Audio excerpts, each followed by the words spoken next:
Ambassador Du Young stood at the massive window of the Earth ship Hope, watching the gleaming silver towers of the Galactic Council's space station grow larger. His heart beat faster, but his face remained calm.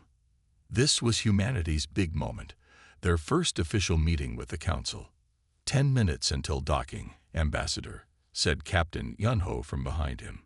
The captain's voice was steady, but Du Young could hear the excitement in it. Du Young straightened his dark blue diplomatic uniform. After 6 months of messages back and forth, humanity would finally meet the leaders of the 100 spacefaring species that made up the Galactic Council. He thought back to the day when alien ships first appeared in Earth's orbit. That was 3 years ago. Since then, humans had worked hard to prove they were ready to join the galactic community. The ship docked with a soft thud. Du Young led his team through the airlock. 5 other humans walked with him: Captain Yunho, 2 scientists, and 2 security officers. They stepped into a huge hall with a ceiling that seemed to reach up forever. 3 alien species waited for them. The stellar Commonwealth representatives stood in front, their tall, silvery bodies shining under the lights. Behind them were the furry Nexians and the crystalline Arcturians. Du Young had studied all their files, but seeing them in person was different. "Welcome, humans," said the lead Commonwealth representative. Their voice came through the translator with a hint of amusement. "We hope you didn't find the journey too challenging for your level of technology." Du Young caught the slight insult but kept smiling. "Thank you for your concern. Our ships served us well." As they walked to the council chamber, Du Young noticed the looks they got from other alien species. Some seemed curious, others looked down their noses, or whatever they had instead of noses, at the humans. The council chamber was enormous. Hundreds of seats rose up in circles, filled with representatives from across the galaxy. The human team looked small as they walked to their assigned spot, a tiny platform at the bottom level. "The council recognizes the representatives of Earth," announced the head speaker, a Commonwealth elder. "They wish to present their case for provisional observation status." Quiet laughter rippled through the chamber. Du Young stepped forward anyway. He activated the holographic display, showing Earth's achievements: their first faster-than-light drive, their colonies on Mars and Europa, their advanced AI research. "Interesting attempts," interrupted one of the Commonwealth representatives. "Though rather basic. My species had achieved this level of development before we learned to harness fire." More laughter followed. Du Young kept his voice steady. "Every species develops at its own pace.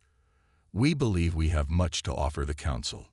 "Oh, certainly," said a Nexian diplomat, their fur rippling with amusement. "We always need more entertainment." The meeting went on for hours. Every time Du Young tried to show human achievements, someone would make a joke or point out how primitive it was. He watched as they dismissed Earth's quantum physics research as cute and called their spaceships adorable little boats. But Du Young noticed something else too. While most council members laughed, a few watched the humans with different eyes. The Arcturian representative studied their technology presentations with real interest. A small green species he didn't recognize nodded thoughtfully at their trade proposals.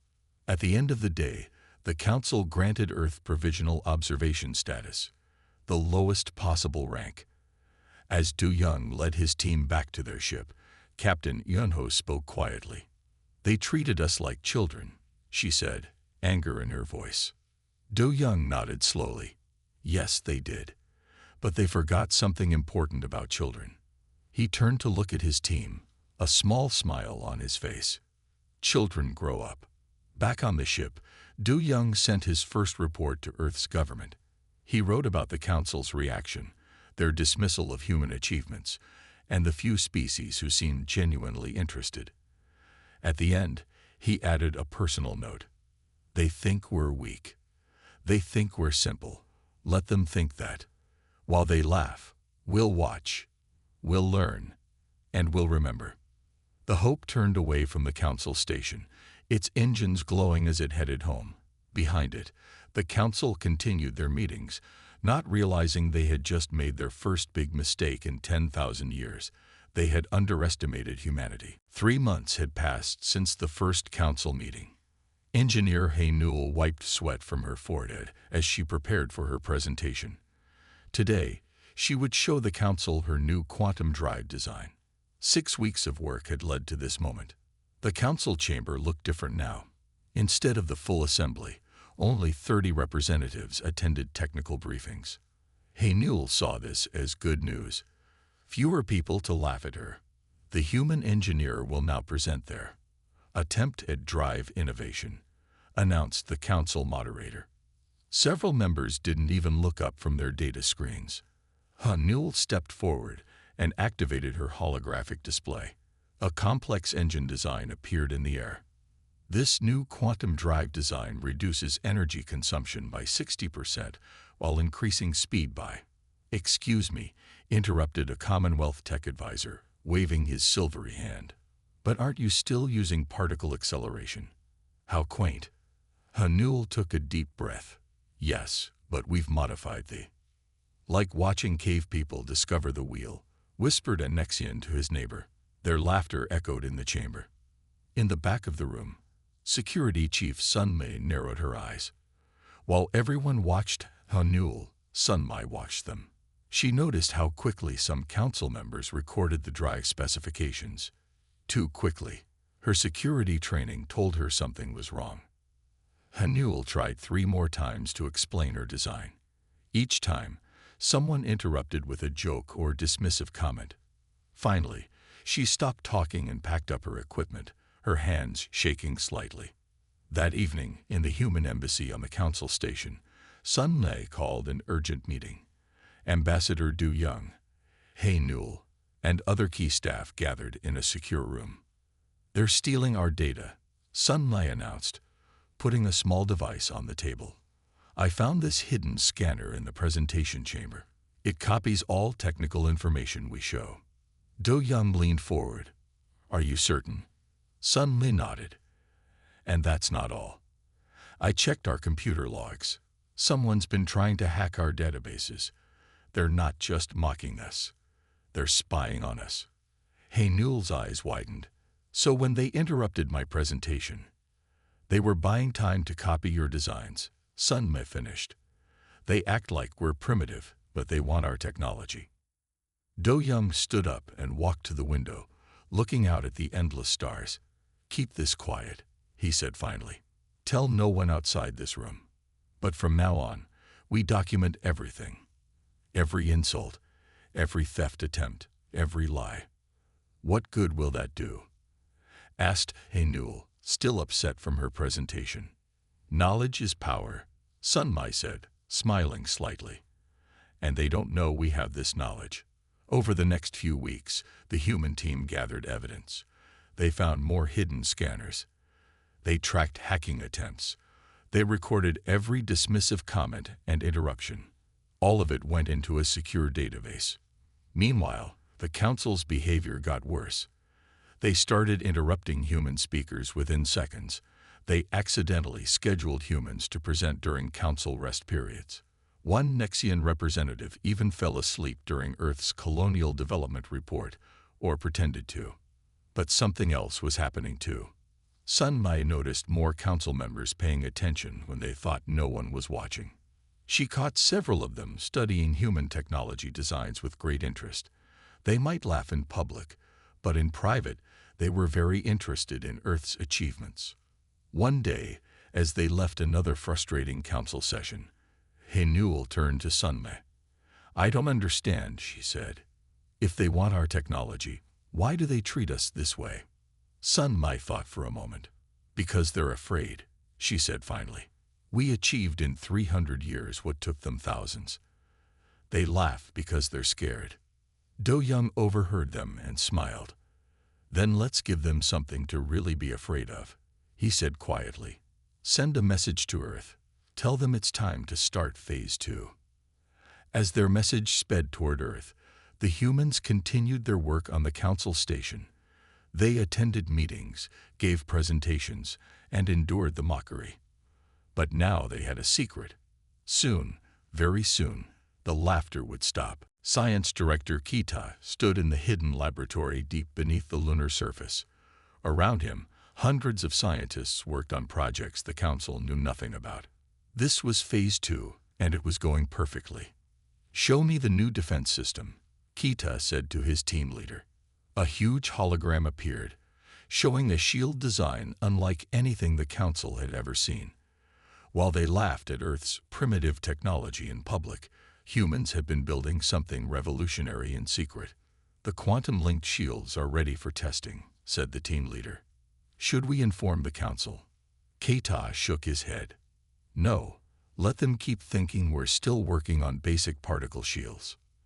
Meanwhile, on Earth, Trade Minister Jia sat in her office, looking at real-time data from across human space. The Council thought humans only had 3 colonies. They were wrong. Hidden behind sensor-blocking technology, 15 new human colonies were growing stronger each day. Jia computer beeped. Another secret supply ship was ready to launch. "Clear for departure," she said. "Remember, use the old-style engines until you're past Council space. Don't let them see what we can really do." The ship's captain nodded on the screen. His ship looked simple and slow on the outside. But inside, it carried technology that would make the Council's scientists jealous if they knew it existed. Back on the Council station, Ambassador Du Young attended another boring meeting. The Council members were arguing about trade routes, barely noticing the human representative. That was exactly what Du Young wanted. His tablet quietly vibrated. A message from Earth. "Phase 2, 60% complete. New shields. Ready. Hidden colonies. Growing. Resource stockpile. Above target. New ships. In production. Maintain current appearance of weakness." Do Young deleted the message and kept his face neutral. Around him, Council members continued their usual mockery of humans. "Look," said a Commonwealth representative, pointing at Du Young's tablet. "They still use personal devices. How cute." Do Young apologized politely and put the tablet away. Inside, he smiled. The Council never guessed that his simple tablet had just received a quantum-encrypted message that their best code breakers couldn't read. In another part of the galaxy, far from Council space, Admiral Yanji watched as workers built Earth's new ships. These weren't the slow, clumsy vessels the Council saw. These ships carried Hanuel's advanced quantum drive, Kita's new shields, and weapons that Earth officially didn't know how to make. "Status report," Yanji called out. "Fleet is at 40% strength," her officer replied. "All ships have the new cloaking systems. The Council's sensors can't detect them." Yanji nodded with satisfaction. Sometimes she wanted to show the Council just how wrong they were about humans, but she knew they had to wait. Let them laugh a little longer. On one of Earth's hidden colonies, Security Chief Sunmai was training new agents. "The Council thinks they're watching us," she told her students, "but we're really watching them. Every joke they make, every secret they think they have, we record it all." The new agents learned quickly. Soon, they would join the network of human spies throughout Council space. The Council's own arrogance made it easy. Nobody paid attention to the simple humans working as cleaners, mechanics, or shop workers. That evening, Earth's leaders held a secret meeting. Kita reported on the new technology. Jia talked about the growing colonies. Sunma shared intelligence from Council space. Everything was going according to plan. "How long until we're ready?" asked Jia. Keita checked his data. "Another 6 months, maybe less." "The Council is getting suspicious," Sunmai added. "They've noticed some of their spies can't hack our new systems. They're starting to wonder why." "Let them wonder," said Jia. "By the time they figure it out, it will be too late." As the meeting ended, they all knew humanity was approaching a turning point.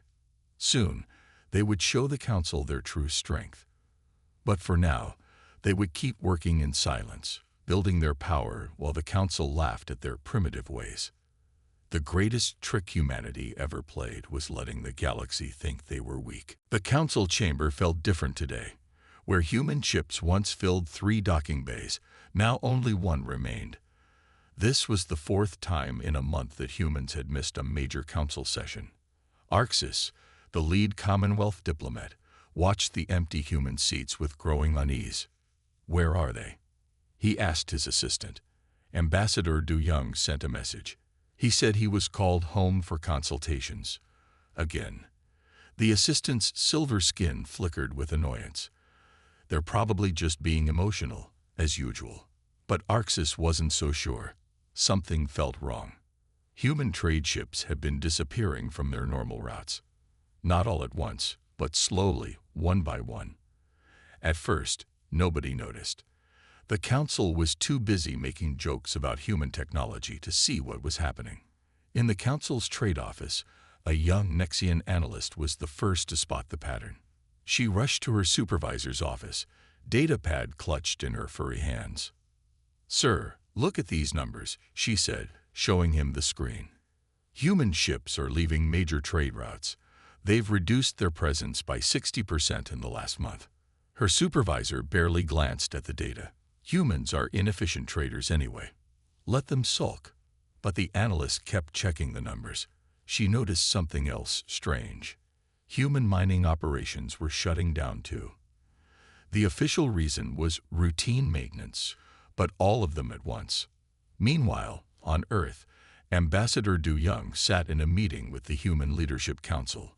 The room was quiet as they reviewed their progress. "Phase 2 is nearly complete," reported Science Director Kita. "All critical technology has been moved to secure locations. The Council's spies are finding nothing but old data now." Trade Minister Jai Yun spoke next. "Our new trade network is ready. We've secretly contacted the smaller Council species who depend on our rare earth minerals. They're nervous about what's coming." Security Chief Sun Mi smiled. "The Council still thinks we're having technical problems with our ships. They don't realize we're purposely withdrawing them." Du Young nodded. "And their reaction?" "Just what we expected," said Sun Mi. "They're so convinced of our inferiority that they can't imagine we're planning anything." Back on the Council station, more warning signs appeared. The human embassy staff had dropped from 50 people to just 10. Their diplomatic messages became shorter and less frequent. Even the human maintenance workers were quietly leaving their jobs. Some council members started to worry. A group of smaller species held a private meeting to discuss the changes. "We rely on human rare earth minerals for our technology," said one representative.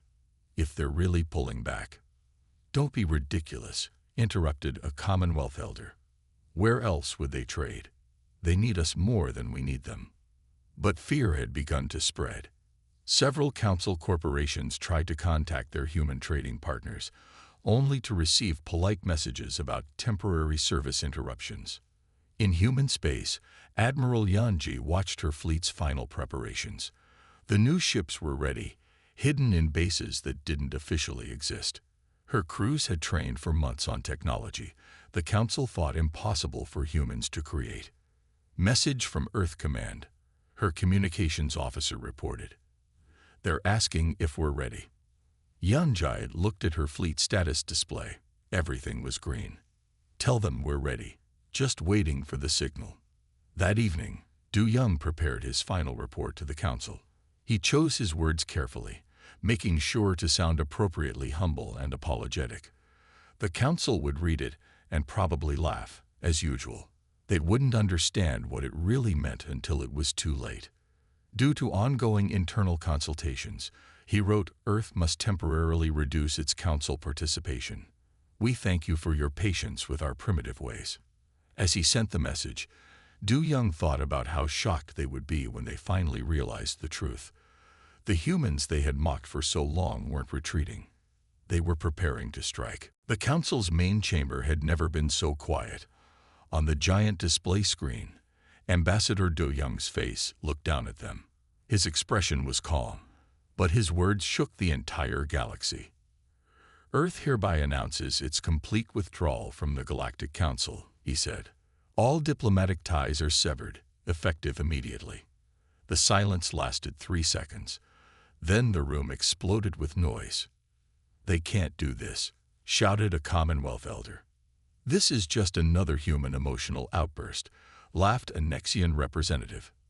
But their laughter died when Trade Director Taiwan appeared next to Du Young on the screen. As part of this withdrawal, Taiwan announced, "Earth is ending all resource trade with Council worlds.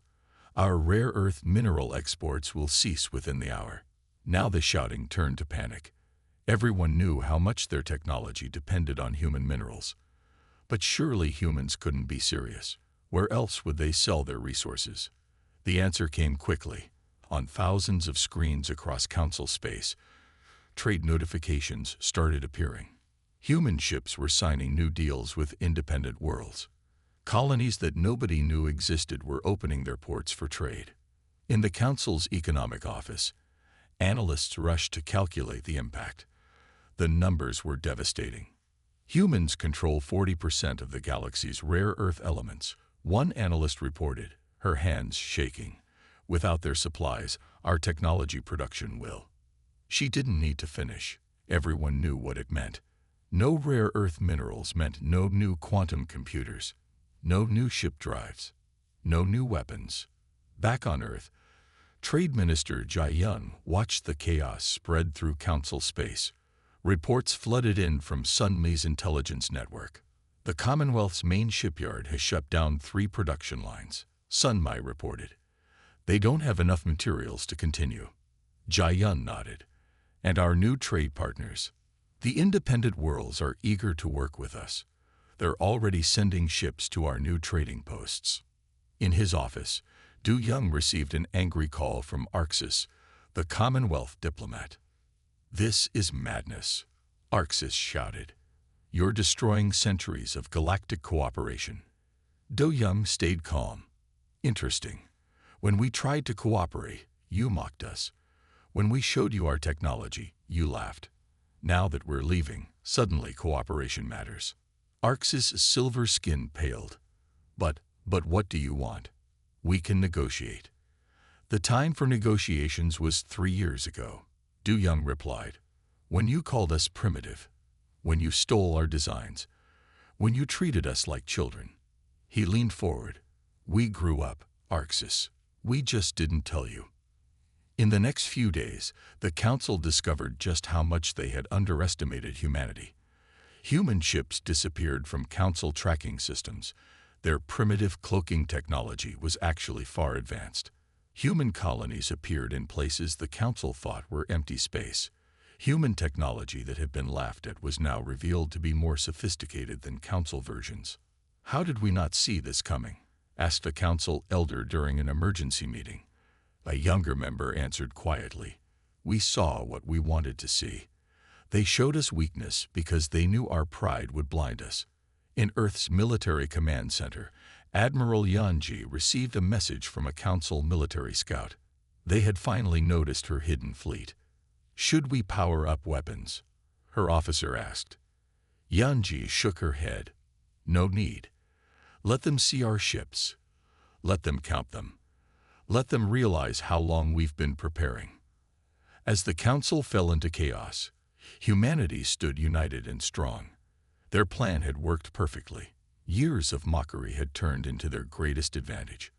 While the Council laughed, humans had built something remarkable.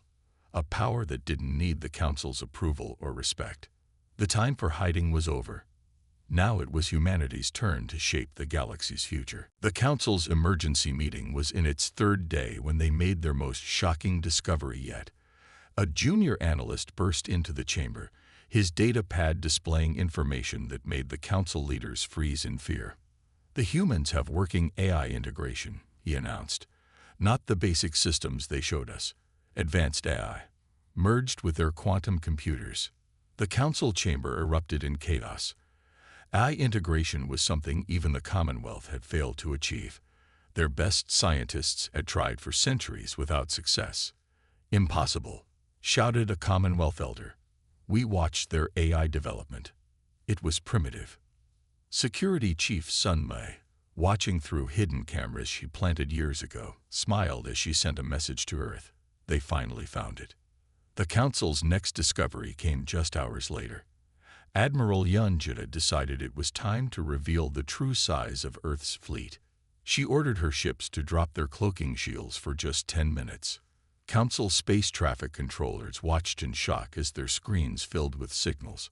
Hundreds of advanced human warships appeared, then vanished again. Ships that shouldn't exist, using technology the Council thought humans couldn't build. "How long have they hidden these ships?" asked a Nexian commander. "Better question," replied his officer. "What else are they hiding?" The answer came from unexpected places. Smaller trading worlds started speaking up about their secret deals with humans. Places the Council had ignored or looked down on were now revealing themselves as part of a huge hidden network. Trade Minister Jai-Yun sat in her office, watching new trade agreements poured in. "The Council thought we had nowhere else to trade," she told her staff. "They forgot about all the worlds they pushed aside, just like they pushed us aside." Meanwhile, Engineer Haynul was finally ready to show the truth about her quantum drive. She activated it on a small fleet of merchant ships. The ships jumped across Council space in minutes, using routes that should have taken days. "That's impossible," said a Council scientist, watching the ships move. "Their drive technology was basic. We saw it." "No," Haynul replied over the comm channel. "You saw what we wanted you to see. While you were laughing at our primitive designs, we built something better." The Council tried to respond to these revelations, but they were too slow. Years of thinking humans were simple and weak had made them complacent. Now they watched helplessly as more independent worlds signed agreements with Earth. In a private meeting room, several Council members faced an uncomfortable truth. "We treated them like children," said one representative. "But they were studying us the whole time, learning our weaknesses, building their strength in secret."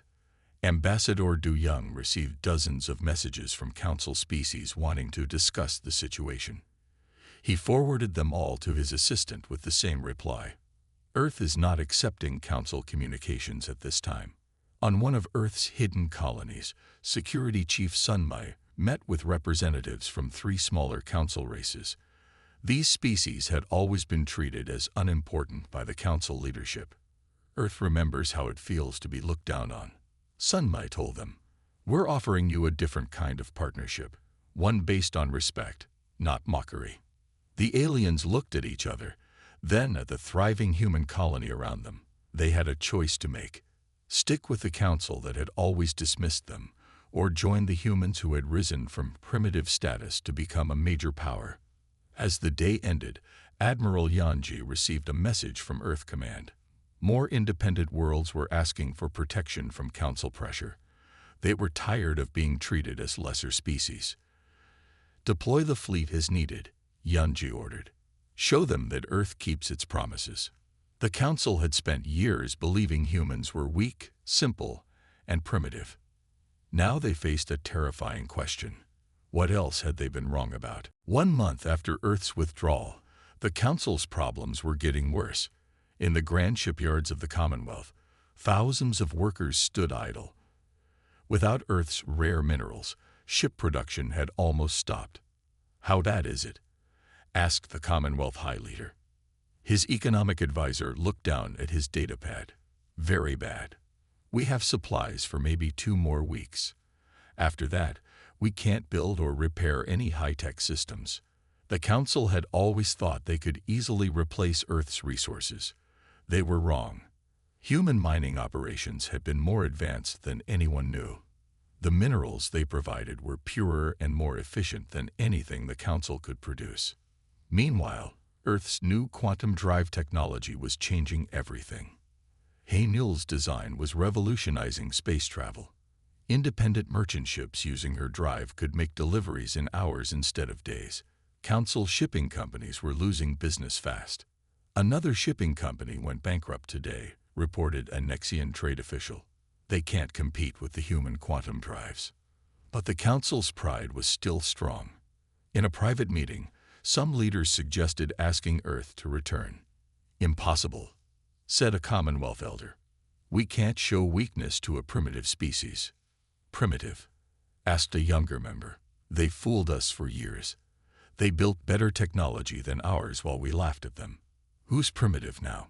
The argument grew heated. Some blamed the Commonwealth for driving Earth away.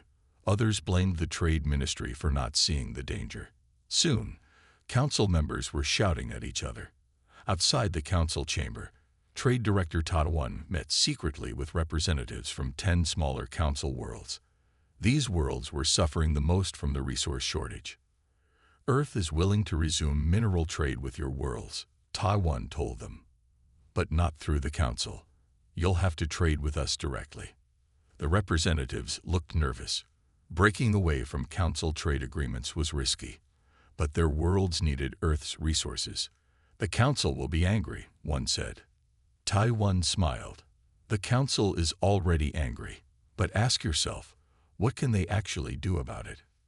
In her command center, Admiral Yanjie watched council space through her fleet's sensors. Council military ships were moving, but they seemed confused. Without Earth's minerals, many of their advanced weapons weren't working properly. They're trying to threaten the smaller worlds, her tactical officer reported, telling them not to trade with Earth. Show them our fleet again, Yanjie ordered. Just for a minute. Remind them why threats are a bad idea. The council got the message. When human warships appeared near their forces, they quickly backed away. They had finally learned that human technology wasn't primitive at all. Security Chief Sun Mi's network brought more news. Council unity was breaking down. Smaller species were openly questioning Commonwealth leadership. Trade agreements that had stood for centuries were being canceled. They're fighting among themselves, Sun Mi told Earth's Leadership Council. Each species blames the others for losing Earth's alliance. Science Director Kitai added his report. Our new colonies are growing fast. 3 more independent worlds asked to join our research projects today.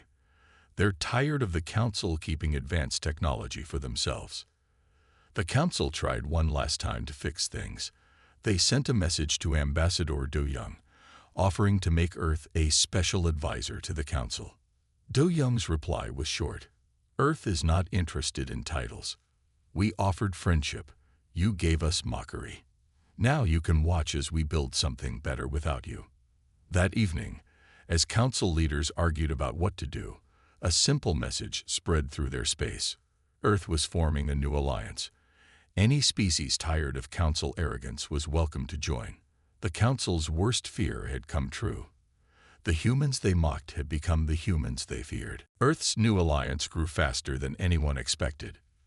Trade Minister Jai Yun could hardly keep up with all the membership requests. In just 2 weeks, 15 former council worlds had joined what they were calling the Human Cooperative. Another 3 worlds asked to join this morning. Jai Yun told the Leadership Council, all of them tired of council control. Ambassador Du Young nodded. And the council's response? Exactly what we expected, said Security Chief Sun Mi. They're threatening to punish any world that joins us, but their threats don't work anymore. The council was learning this the hard way. They had sent warships to intimidate a small trading world called Kepler that wanted to join the Human Cooperative. But when they arrived, they found Admiral Yanji's fleet waiting. This is council space, the council commander had declared. Not anymore, Yanji replied calmly. Kepler asked for our protection. Would you like to see how Earth's primitive weapons compare to yours? The council ships retreated. They couldn't risk a fight, not when their systems were failing from lack of Earth's minerals. More importantly, they couldn't risk showing everyone how much stronger human ships really were. In her lab, Engineer Hainul was teaching scientists from former council worlds how to use Earth's quantum drive technology. They learned quickly, eager to break free from council restrictions. The council told us this was impossible, said one alien scientist, watching a quantum drive power up. They said we weren't ready for advanced technology. Hanul smiled. They told us the same thing. That's why we stopped listening to them. The council tried desperately to regain control. They offered better trade deals to their remaining members. They promised to share more technology. But it was too late. Everyone had seen how quickly their power crumbled without Earth's resources. In a secret meeting, several council leaders faced the truth. "We should have listened to them," said a Nexian representative. "We should have treated them as equals." "It's worse than that," replied an Arcturian elder. "We drove them to become stronger. Our mockery made them build something better than the Council ever was." The Commonwealth, once the proudest council species, was suffering the most. Their mighty shipyards were silent. Their trade networks were breaking apart. Worlds they had controlled for centuries were joining the human cooperative. Science Director Keter received an interesting message that day. Commonwealth scientists were asking to join Earth's research programs. Should we accept them? Keter asked Du Young. Yes, Du Young replied. We're not like them. We don't reject people for being different. Just make sure Sun Mi's team watches them carefully. The human cooperative was everything the Council wasn't. Members shared technology freely. Trade was fair. Small worlds had the same voice as large ones. There was no mockery, no stealing of ideas, no treating others as primitive. In her security office, Sun Mi watched reports from across the galaxy. Council members were fighting each other now, blaming each other for losing Earth's alliance. Some were even having internal rebellions. 3 more council species had government changes this week, she reported. Their people are demanding to join our alliance. Trade Director Tawon added good news about resources. Earth's new mining colonies are producing more than ever. We can supply the entire cooperative and still have extra. That evening, Ambassador Du Young received an unusual message. The Commonwealth wanted to talk, not to make demands or threats, but to admit they were wrong. Let them wait, Du Young told his staff. Just like they made us wait. Let them learn how it feels to be treated as unimportant. The galaxy was changing. The Council's power was fading, and humanity, once mocked as primitive, was leading the way to a better future. 1 year after Earth's withdrawal, Ambassador Du Young stood once again in the Council chamber. But everything was different now. The human cooperative controlled most of known space. The Council chamber itself was half empty, as many species had left to join Earth's alliance. "Welcome, Ambassador," said the new Commonwealth speaker. Gone was the old mockery. Now they spoke to him with careful respect. Du Young looked around the chamber. He remembered his first day here, when they had laughed at humanity's primitive technology. Now, human quantum drives powered most ships in the galaxy. Human AI systems helped manage trade routes. Human mining techniques provided resources for hundreds of worlds. The Council recognizes Earth's new position. The speaker continued. We wish to discuss terms for peaceful cooperation between our governments. In Earth's command center, Admiral Yanji watched the meeting through secure channels. Her fleet was visible to everyone now, no longer hidden. Council worlds had stopped making threats when they realized how strong human ships really were. The Council's military is at 30% strength, her tactical officer reported. Without our minerals, they can't maintain their advanced weapons. Yanji nodded. And the human cooperative fleet, growing stronger every day. 3 more former Council worlds joined our defense network this morning. In her research lab, Engineer Haynul was busy teaching quantum physics to students from 50 different species. The Council had kept advanced science secret, sharing it with only a few chosen races. The human cooperative believed knowledge should be free. Today we'll learn about the new drive improvements. Haynul told her class. Some of her best students were from worlds the Council had called primitive. They learned quickly when given a chance. Security Chief Sun Mi's network brought constant updates. The last Council loyalists were facing protests on their own worlds. People were tired of being told they weren't ready for advanced technology. They watched human cooperative worlds grow rich and strong, while Council worlds fell behind. Another Council government fell today. Sun Mi reported to Earth's leadership. Their people voted to join us. Trade Minister Jai Yun added more good news. Our trade network now reaches 90% of known space. The Council's trade routes are almost empty. In the Council chamber, Du Young listened to their offers. They wanted access to Earth's resources again. They wanted to learn human technology. They wanted to be friends. Friendship must be earned, Du Young told them. Trust must be built. You spent years mocking us, stealing from us, treating us like children. Now you must prove you can be better. The council members looked at each other nervously. They weren't used to being the ones who had to prove themselves. What are your terms? Asked the speaker. Du Young shared Earth's conditions. The council would have to change. No more keeping technology secret. No more treating smaller worlds as primitive. No more stealing ideas from others. They would have to learn to treat everyone with respect. That evening, Du Young sent his final report to Earth. The council had accepted their terms. They had no choice. The galaxy had changed, and they had to change with it. Science Director Kita looked at the latest statistics. Human cooperative worlds were advancing faster than ever. Free trade and shared knowledge had created a golden age of discovery. We did it, he said to Du Young. We changed the galaxy. Du Young smiled, remembering those first difficult days. No, we did something better. We gave everyone a chance to change themselves. The council had thought humans were weak. They had laughed at Earth's primitive ways. But humanity had learned an important lesson. True strength isn't about mockery or control. It's about helping others grow strong too. As Du Young left the council chamber for the last time, he thought about how far they had come.